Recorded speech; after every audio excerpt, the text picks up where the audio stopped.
अयोध्या में 11 जनवरी को 11 बजे रामलला का अभिषेक करेंगे योगी आदित्यनाथ। अयोध्या में श्री राम मंदिर में रामलला की प्राण प्रतिष्ठा का 1 वर्ष पूरा होने पर 11 से 13 जनवरी तक प्रतिष्ठा द्वादशी का आयोजन होगा। मुख्यमंत्री योगी आदित्यनाथ 11 जनवरी को पहले 11 बजे गर्भगृह में श्री रामलला का अभिषेक करेंगे। इसके बाद अंगद टीला पर होने वाले सांस्कृतिक कार्यक्रम का उद्घाटन कर श्रद्धालुओं को संबोधित भी करेंगे। ट्रस्ट के महासचिव चंपत राय ने बताया कि इस अवसर पर मंदिर परिसर में गर्भगृह के निकट मंडप 3 दिवसीय श्री राम राग सेवा का कार्यक्रम होगा। इसमें देश भर से 170 से अधिक संत कार्यक्रम में शामिल होंगे।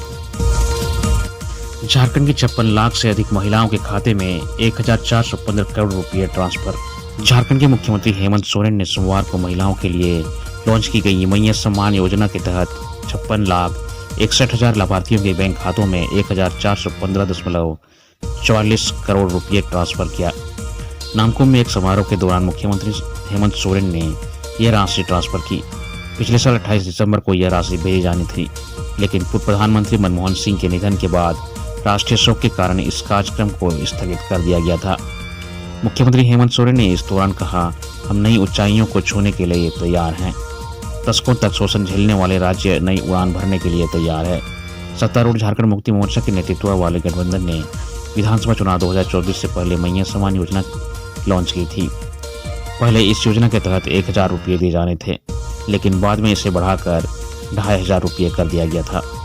झारखंड में पिछले साल हुए विधानसभा चुनाव में Indian national development inclusive alliance को मिली जीत में मैया सम्मान योजना महत्वपूर्ण साबित हुई थी।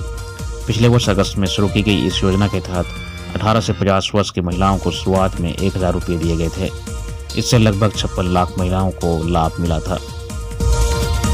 पूर्व प्रधानमंत्री एच.डी. देवगौड़ा बासुकीनाथ मंदिर में की पूजा अर्चना।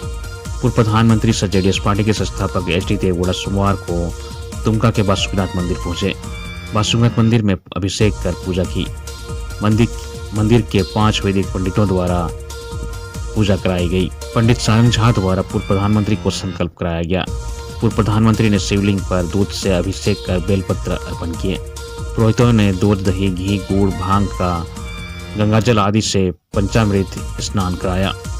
मंदिर प्रांगण में 10 महाविद्या देवी की विधिवत पूजा कर पंडितों ने मंदिर प्रांगण में वैदिक आरती कराई। जिला प्रशासन के आला अधिकारियों से लेकर सुरक्षा कर्मियों और पुलिस के जवान बड़ी संख्या में तैनात थे। पूर्व प्रधानमंत्री एच.डी. देवगौड़ा को डीडीसी अभिजीत सिन्हा एवं एसपी पीताम्बर सिंह खिरवार की ओर से बाबा फौजदारीनाथ का स्मृति चिन्ह भेंट कर स्वागत किया गया। डीडीसी ने अंगवस्त्र देकर पूर्व प्रधानमंत्री को मंदिर प्रांगण में सम्मानित किया। रुद्राक्ष की माला भी भेंट स्वरूप प्रदान की गई। पूर्व प्रधानमंत्री ने मंदिर में पूजा व्यवस्था से अभिभूत होकर प्रसन्नता व्यक्त की। भोलेनाथ से स्वास्थ्य और लंबी उम्र की कामना की। डीडीसी ने पूर्व प्रधानमंत्री को बासुकीनाथ के महात्म्य के बारे में बताया।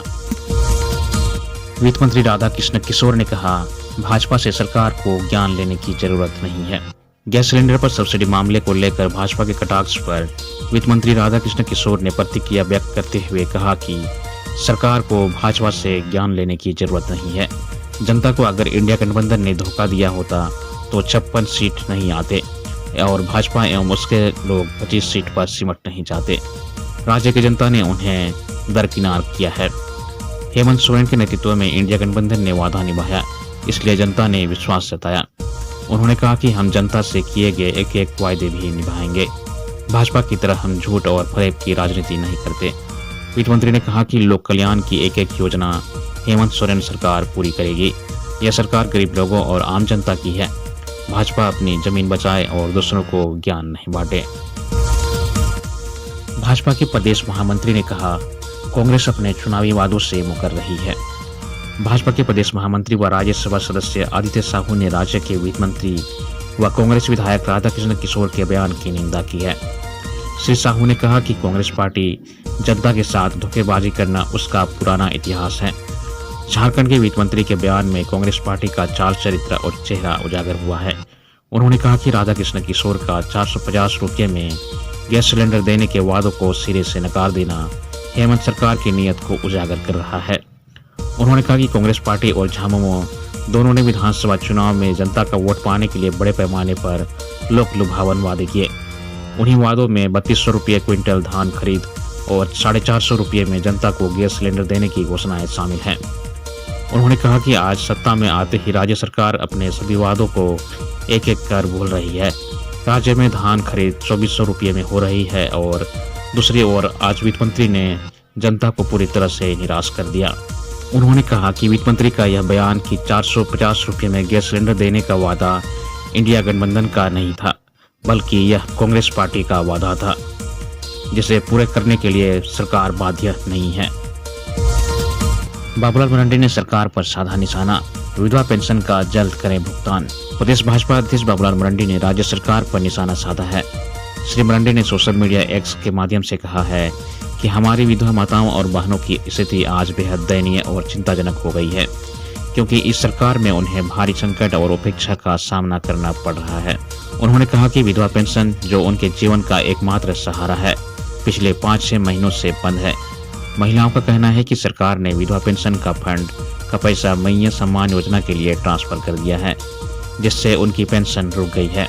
उन्होंने कहा कि विधवा पेंशन हमारी माताओं और बहनों के लिए सिर्फ एक राशि नहीं, बल्कि एक ऐसा सहारा है जो उन्हें सम्मान और आत्मनिर्भरता प्रदान करती है। मुख्यमंत्री ने अबुआ बजट पोर्टल व मोबाइल ऐप का किया लोकार्पण।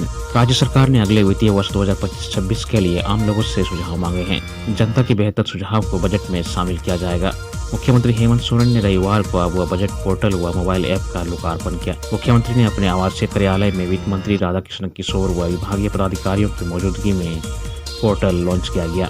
इन दोनों माध्यमों पर राज्य सरकार के बजट निर्माण को लेकर विशेषज्ञों के साथ आम जनता के सुझाव भी आमंत्रित किए गए हैं। सुझाव देने की अंतिम 17 जनवरी है। पहले दिन शाम 5 बजे तक 23 सुझाव विभाग को प्राप्त हुए।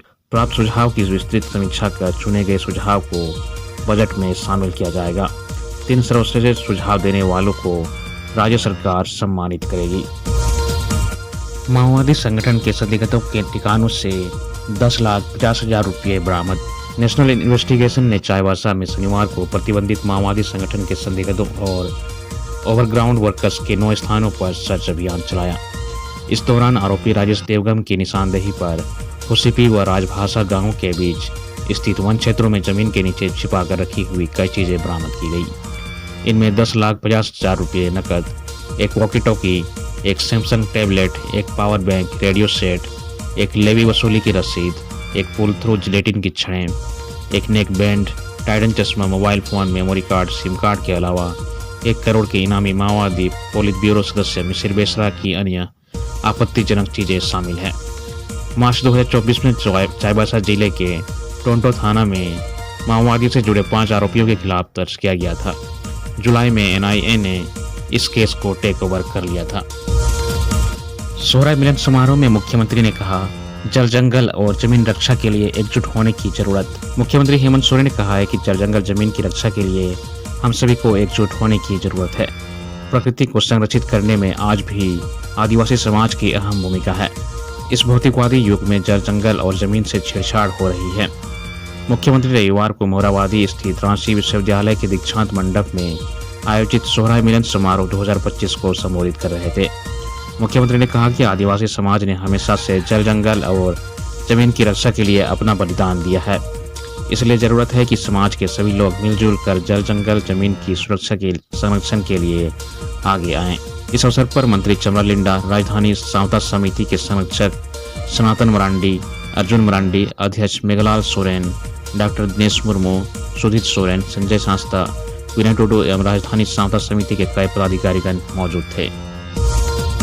एक ही अंचल कार्यालय में लंबे समय तक जमे ऑपरेटरों का होगा तबादला। लंबे समय से एक ही अंचल कार्यालय में जमे कंप्यूटर ऑपरेटरों का तबादला होगा। लगातार यह सूचना मिल रही है कि अंचल कार्यालय में आमजनों के कार्य निष्पादन में जो परेशानी आ रही है, उसमें इन ऑपरेटरों की भूमिका होती है। लंबे समय से एक ही कार्यकाल में रहने के कारण इन ऑपरेटरों का स्थानीय स्तर पर सक्रिय जमीन दलालों से भी निकटता हो जाती है। ऐसी सूचना मिलने के बाद प्रमंडलीय आयुक्त अंजनी कुमार मिश्र ने इनका तबादला करने का निर्देश दिया है। बताया गया कि आयुक्त का यह निर्देश प्रमंडल के 5 जिलों में लागू होंगे। ऐसे ऑपरेटरों की सूची तैयार की जा रही है। जल्द ही उनका तबादला किया जाएगा। सहायक अध्यापक आकलन परीक्षा में 95% हो गए शामिल। राज्य में सहायक अध्यापक की द्वितीय आकलन परीक्षा रविवार को शांतिपूर्वक संपन्न हो गई।